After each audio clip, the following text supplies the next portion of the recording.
So good morning guys, today is April 1st and meron tayong i-release na L300 FB Dual Aircon.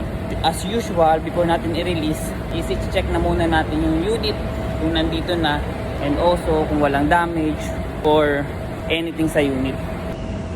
So wala pa yung unit natin dito guys, syempre papakuha na natin yan kasi ngayong umaga natin yung i-release. And by the way guys, ito yung mga available units natin. So we have Montero, Destinator, Expander, and Expander Cross. And syempre, yung pinakamatipid natin na sedan, pinakamatipid sa gas.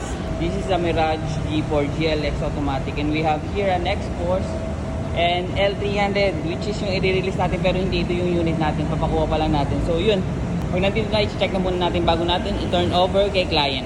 So at this moment guys, i-prepare ko na yung mga requirements or dokumento na kakailanganin namin prior release ng sasakyan nila, or bago pa man lang sila dumating is nakaprepare na yung mga requirements na kailangan nilang fill outan at permahan para ma-lessen yung waiting time nila dito sa dealership. So ayan guys, syempre may notes ako kung ano yung mga list na kailangan kong i-print, and that's basically yung mga requirements lang naman yan na sinubmit upon application. So may mga additional requirements lang dyan si Bangko tulad ng ITR, PPSR, which is kung wala kayo nyan guys, nothing to worry naman kasi I can assist you or I can extend my help para makompleto natin yung requirements prior release guys. And by the way guys, I'm grateful sa kliyente ko na to for trusting me and cooperating with me very well so that maaga namin natapos yung mga requirements and na-comply. And as you can see guys, ito na nga sila.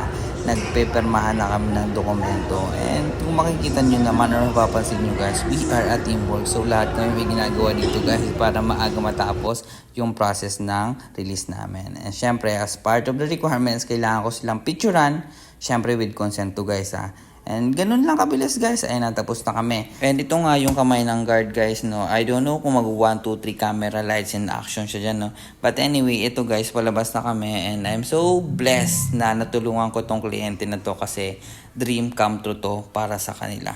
And I'm looking forward na ikaw naman yung next na matulungan ko, especially sa promo namin na 0 DP in pay after 3 months. So additional income basically kung lalabas ka ng L300. So ayan guys, palabas na sila. And yun lang. Ingat!